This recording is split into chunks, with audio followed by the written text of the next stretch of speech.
Halo, apa kabar pemirsa? Bertemu lagi bersama saya Mahi Pratama dalam Warta Parlamentaria. Kami sudah menyiapkan beragam informasi seputar kinerja dan kegiatan anggota DPR RI. Dan inilah Warta Parlamentaria selengkapnya.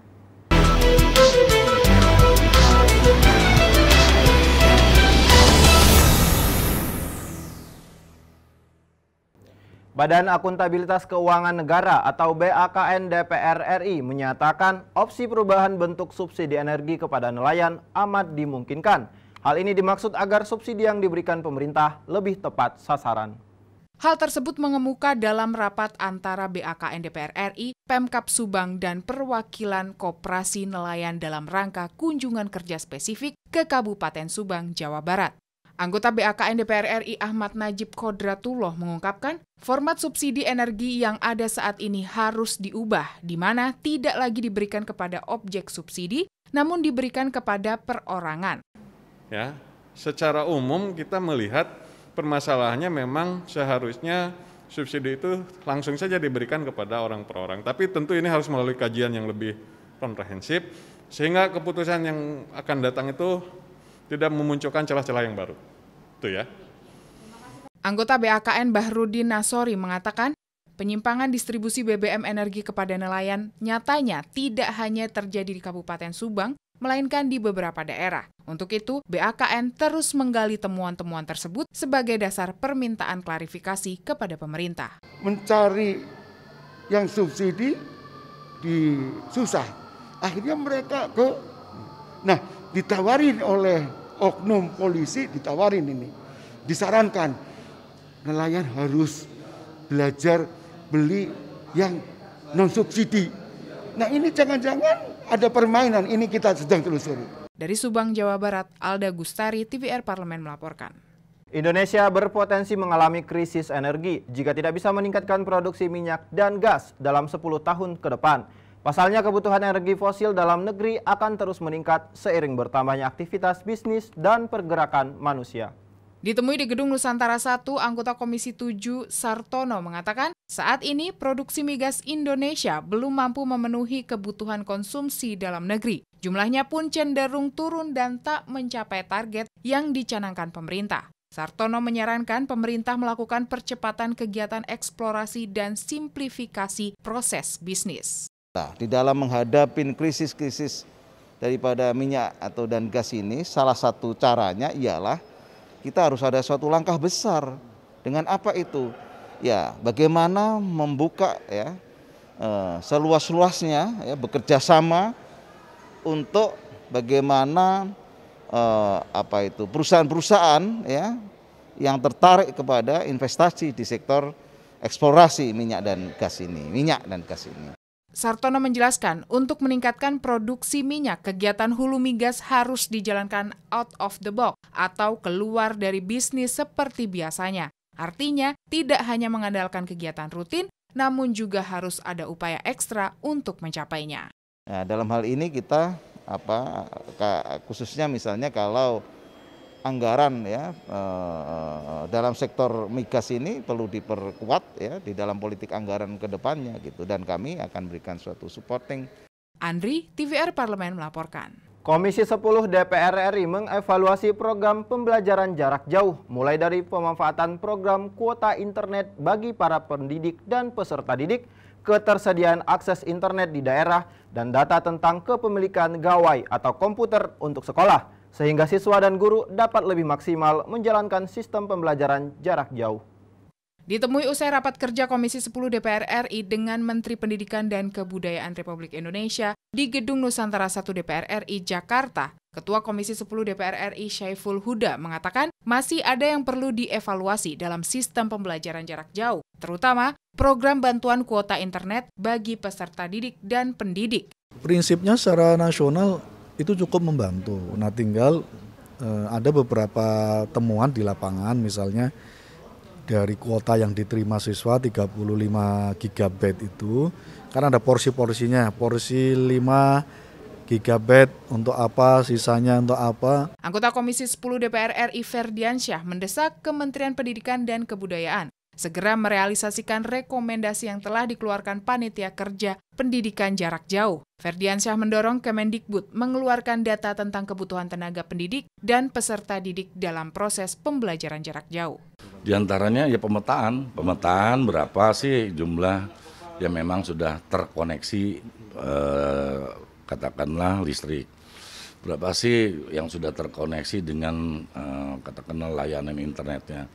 Berapa sih yang sebenarnya sesungguhnya peserta didik yang sudah mempunyai fasilitas, baik itu dawai atau di sekolahnya komputer. Hilman dan Edo, TVR Parlemen melaporkan. Jangan kemana-mana pemirsa, karena kami masih memiliki banyak informasi lain dalam Warta Parlamentaria. Di antaranya datang dari Korpri Sekjen DPR, lakukan donor darah. Setelah jeda berikut.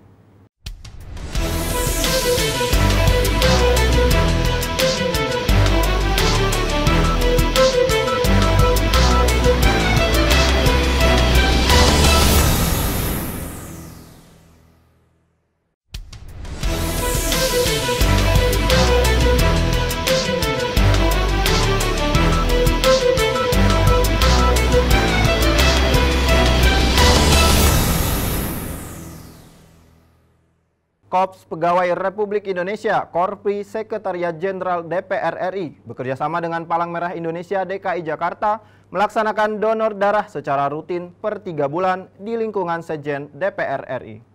Ditemui usai membuka acara donor darah di Gedung Nusantara 3 Senayan, Jakarta, Ketua Korpri Sekjen DPR RI Jaka Dwi Winarko mengatakan kegiatan donor darah secara rutin dilakukan per 3 bulan sekali. Kegiatan ini berkat kerjasama Korpri Sekjen DPR RI dengan PMI DKI Jakarta. Jaka menegaskan, dengan kegiatan ini bukan hanya menolong orang lain, tetapi juga akan bermanfaat bagi pendonor darah secara kesehatan. Saya sampaikan bahwa kegiatan ini memang sebetulnya kegiatan rutin ya.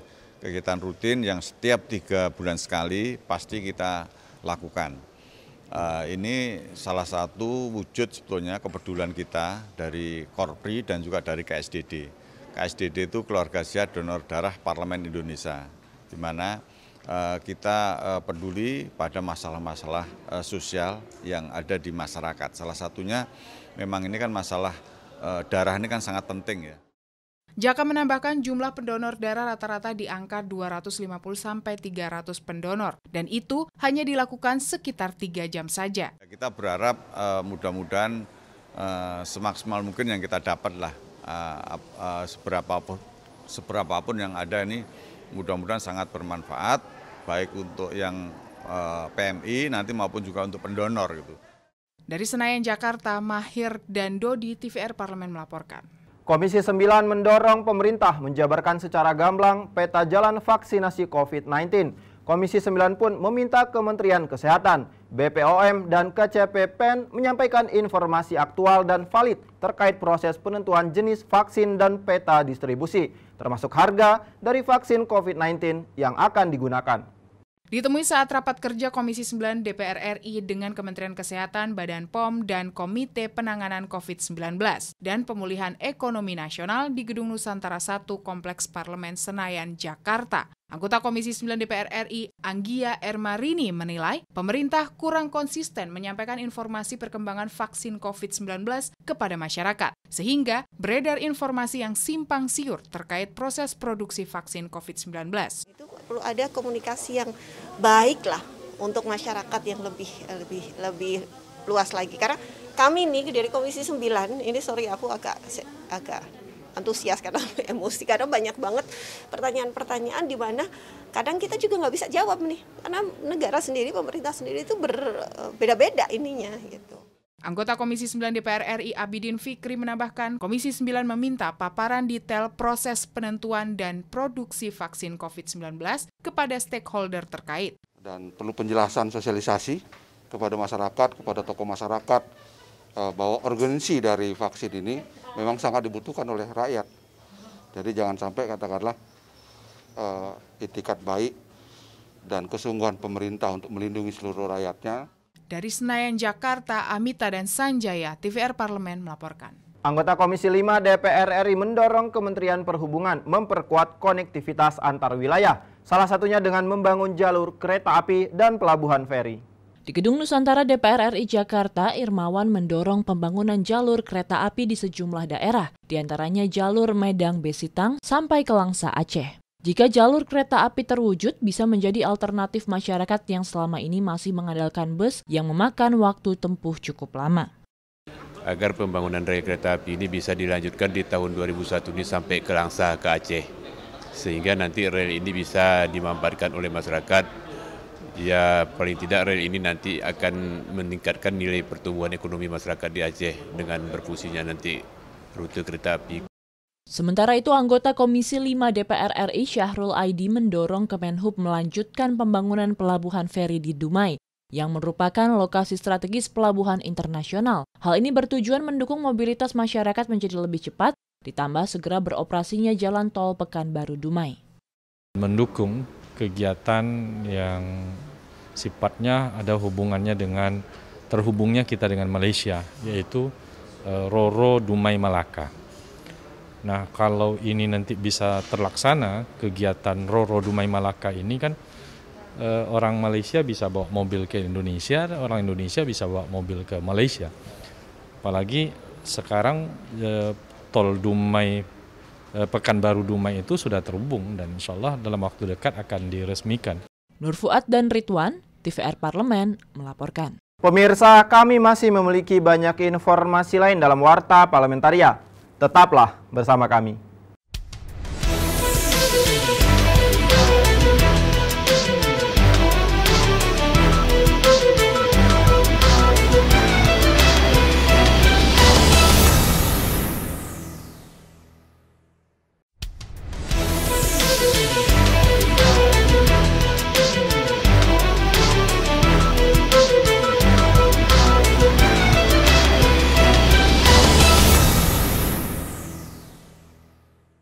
Anggota Komisi 11 DPR RI meminta masyarakat lebih waspada menggunakan jasa perusahaan pinjaman berbasis teknologi atau finansial teknologi atau fintech. Selain bunga pinjaman yang tinggi, keamanan data pribadi konsumen juga harus diperhatikan. Di Gedung DPR RI Jakarta, Misbakun mengatakan saat ini banyak perusahaan fintech ilegal ataupun belum memenuhi semua persyaratan yang ditetapkan oleh OJK, namun menjalankan kegiatan usaha dan menarik minat masyarakat dengan menawarkan promo-promo tertentu. Masyarakat dihimbau memilih perusahaan fintech yang memiliki izin dari OJK. Kalau kemudian fintech itu tidak punya izin, tidak terdaftar, apalagi ilegal, itu tentu akan membuat pihak otoritas tidak bisa memberikan perlindungan kepada konsumennya. Karena apa? Masyarakat dengan pilihan yang mereka punya. Anggota Komisi 11 DPR RI Misbakun menambahkan dengan memilih perusahaan fintech maupun jasa keuangan yang legal dan terpercaya, konsumen akan mendapatkan hak-hak yang diatur OJK seperti perlindungan data pribadi dan jaminan keuangan. OJK diimbau untuk terus melakukan sosialisasi terkait perusahaan fintech ilegal agar konsumen terhindar dari kerugian keuangan maupun secara hukum. Pada konsumennya, karena apa? Masyarakat dengan pilihan yang mereka punya, mereka kemudian memilih sendiri fintech-fintech yang sudah sejak awal diedukasi untuk memilih fintech yang legal, mempunyai izin operasional, dan kemudian mereka menerapkan prinsip kehati-hatian dan terhadap perlindungan data dan sebagainya. Fajar dan Bari, TVR Parlemen, melaporkan. Wakil Ketua DPR RI Aziz Samsudin mengajak para alumni Universitas Trisakti bisa terus turut menyumbangkan inovasi dan pemikiran positif untuk kemajuan bangsa dan negara. Menghadiri acara Gowes Bareng Ikatan Alumni Trisakti di Jakarta, Aziz Syamsuddin menilai kegiatan Gowes Bareng seperti ini merupakan hal yang positif di tengah pandemi COVID-19 dengan menerapkan protokol kesehatan. Aziz juga mengajak Ikatan Alumni Trisakti berperan aktif mengajak masyarakat menjaga kebersihan, rajin berolahraga, dan menerapkan pola hidup sehat demi menjaga imunitas tubuh agar tetap sehat di masa pandemi COVID-19. Mudah-mudahan dengan acara Goes dalam memperingati Disnatalis Trisakti yang ke-55, Lustrum ke-11, dapat ikut menyumbangkan karya bakti Universitas Alumni Trisakti untuk menuju Indonesia maju. Kami alumni Universitas Trisakti mengucapkan selamat Disnatalis ke-55 Universitas Trisakti. Trisakti Salit Indonesia!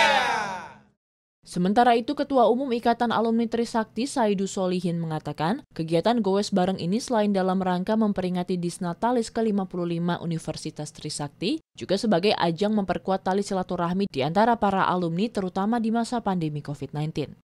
Kita bareng-bareng, insya Allah sebulan sekali kita akan adakan acara goreng Gowes Bareng alumni Universitas Trisakti. Yang kebetulan hampir setiap bulan kita hostnya Bang Ajis. Nanti co-hostnya akan banyak tokoh-tokoh alumni yang lain. Rohim, TVR Parlemen, melaporkan. Demikianlah beragam informasi seputar aktivitas DPR RI yang sudah kami susun dalam Warta Parlementaria. Saya Mahir Pratama beserta kerabat kerja yang bertugas undur diri. Terima kasih atas perhatian Anda dan sampai jumpa.